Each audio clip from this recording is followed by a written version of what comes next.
The Commodores? Man, I ride with the Commodores. Tomorrow night at 7 Eastern here on FS1. Next up, all eyes will be on Lonzo Ball tonight in his much-anticipated debut for the Lakers against Clippers. Magic Johnson was here on the show earlier this week, and he said he's expecting big things from his rookie point guard. Lonzo did miss most of the preseason with a sprained ankle, but he said he's definitely playing tonight. Shannon, what do you expect from Lonzo and the Lakers this season? I expect a dramatic improvement in the Lakers. I will say 10 games. So instead of winning 26 like they did last year, they'll go to 36. But they're not making the playoffs, Skip. The West is way, way too deep. And they're too young. They don't have that one experienced vet guy that you can count on down the stretch. And so I think that's going to hurt them. Lonzo Ball, you heard Magic. Now, his dad said this to us. What you see right here is not who he is. If you see him when these cameras are not around, he's a different person. Magic Johnson echoed that. So I'm looking for Lonzo to open up a little more. Skip, I believe he's going to average about 9 assists a game. I think the scoring aspect will come along gradually. But he's a naturally gifted passer of the ball. He's an old-school point guard. What better way to learn the game of basketball than the greatest point guard to ever lace up gym shoes? And that's what you got. You can just walk upstairs. Or he's watching practice. He says he watches practice, doesn't get involved, but after it's over with, he will pull guys aside and says, okay, this. Most of those conversations have been with one Lonzo Ball. He's a special talent passing the ball. Now, his scoring, Skip, I don't ever think he'll be a 20 and 10 guy like an Isiah Thomas. I don't think like a Magic Johnson. I don't think he has those kind of offensive skill sets. But he's going to make life a lot better for the Lakers. But I don't see them making the playoffs in the West. Not the way the West is constructed. Now, if they're in the East, Skip, they might be a 3 or 4 seed. But in the West, no way. To echo your point, I'm going to reiterate what I said all last college basketball season. This is a once-a-generation talent. It's unteachable. It's uncoachable.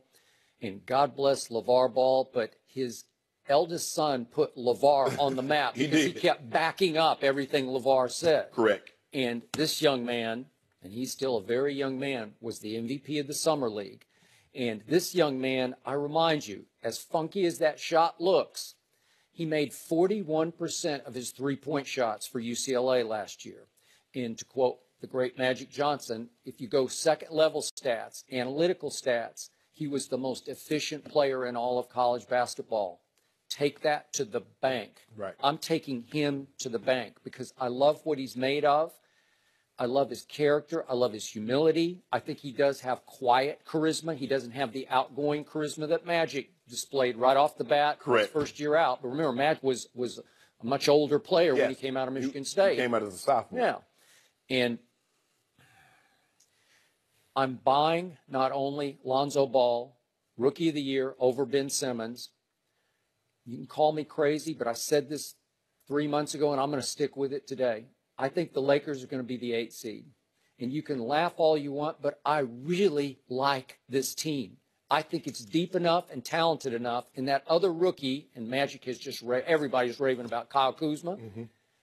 He's fearless. He's a man. He has his man body. Lonzo's starting to get his, as LeVar says, his ball body. He's starting to fill out a little bit.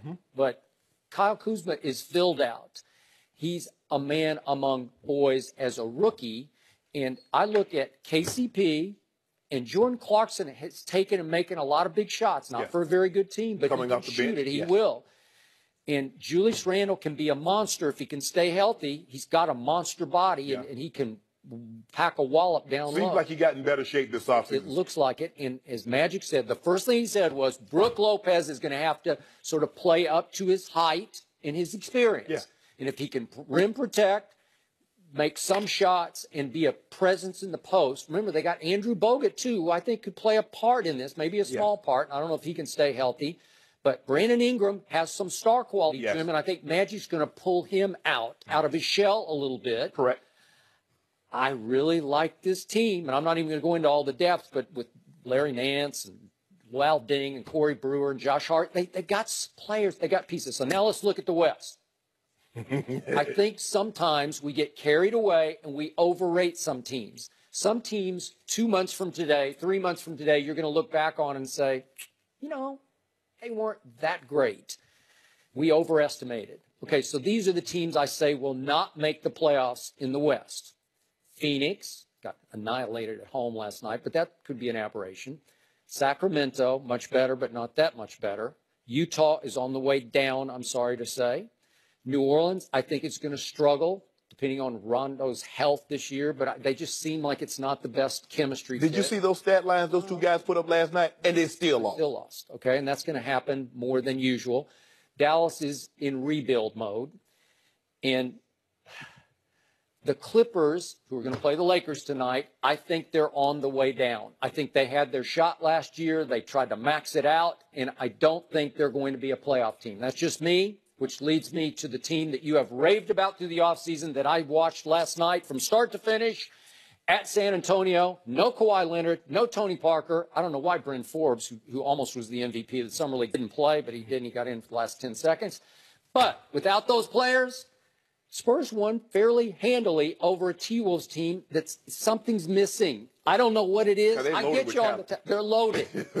I don't know if it's Thibodeau and his defensive mindset is starting to grate on them or clash with the kids who are more into their own brands and they don't really want to lock down on defense. Is Jimmy Butler going to fit with the kids? I'm just saying I think they're going to struggle more than you think. Okay. So if I say they missed the playoffs, then obviously at the top you got San Antonio, Golden State, Oklahoma City, Houston, and then Memphis I have high respect for. Denver's on the rise. Portland looks like they're still going to be Portland. You ain't mentioned the Thunder. Mm-hmm. I did. No, I got them in the top four. So you got the Warriors, Spurs, Rocket, Thunder. In the top four. Denver. I got Memphis, Denver, Portland, L.A. Lakers. So you leaving Minnesota out? I'm leaving them out. I'm leaving the Clippers out. It could happen. And again, am I speaking with my heart? I may be. But my head is starting to yell at me, the back of my head, saying, hang in there. This team is loaded with young talent. But if you throw Brook Lopez and Andrew Bogut in, and Magic Johnson is overseeing, and Luke is he's coming into his own as a coach, I like the mix. I'm excited. I believe it's going to take at least 50 wins to get at least 50. Who knows? I don't know. I can't even give you wins. I don't know for sure. Skip, you think they had 26 last year, and I know you think Lonzo Ball is transcendent, but he ain't Magic Johnson now. Stop. No, he's not. In his own way, he could have magic impact, and I'm going down the road now. Right, yeah. No, I'm looking at it, and I love Kuzma also, and he was a throw-in piece with the D'Angelo Russell trade, and he might turning out be the best aspect of the trade because you got rid of Russell, and you got Kuzma, and you got Brook Lopez. Mm-hmm. Now, Brook Lopez is going to give you 20 and 10, which he's very capable of doing. He is. Okay, but I just don't see how they get those extra 10 wins. Okay, 10, maybe 14 to go to 40. Win 40 games this year, 40 and 42. But I still don't believe that's enough. Look at KCP. What a valuable commodity he is. Yes. They said, we got to go get that guy. Because Lonzo can't, he's so long, he's 6'7". Right. He's too long to defend smaller point guards, but KCP is a perimeter defender. But see, here's the thing, Skip. When you factor this in, you're saying everybody's got to play what you think. KCP got to be that guy. Brook Lopez got to be that guy. Julius Randle got to be that guy. Yeah. Brandon Ingram got to be that guy. Lonzo, take it up a level. Yeah. Skip, that's an awful lot. You know what happened last time? You say that, the Cowboys defense, I don't know. You mean last year? No, this year.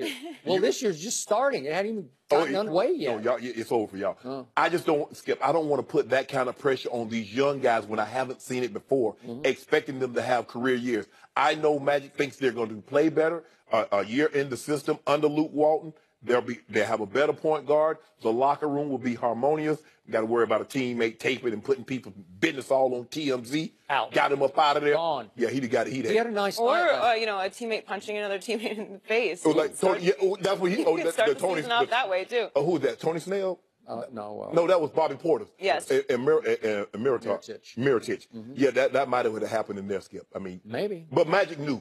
There's no way we can move forward with this situation still brewing in this locker room. Nope. So let's remove that. We want a guy that can lead us, going to keep the locker room harmonious.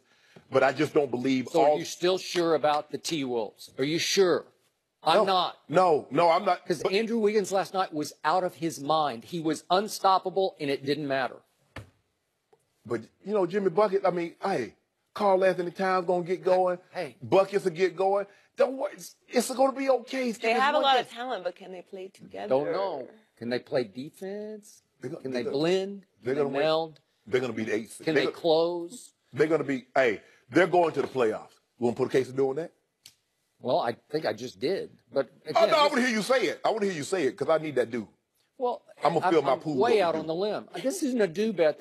I told you it's some heart, but I'm going heart and head. I'm just putting my pride on the line. From here on out, I'm betting Pride. you got to fill my pool up with dew. Yeah. I want to swim in You don't even dew. drink it. I'm going to swim in it. You can swim in it. Put my floaties on. Me and my puppies going to be in the pool. You have a pool? Yeah, I got a pool. Okay. How you going to live in L.A. and don't have a pool? I don't have a pool. You know where, I'm up in them hills, where, and them hills, Well, the comforting thing that Magic did say was that LeVar's not involved. He's not coming to any practices. They have a good relationship. See how long that lasts. Well, yeah. Look. Yeah. He does have 2 other sons and a reality show to deal with. Hey, so. look here. Don't let that smiling magic fool you now. He's so enchanting. Next.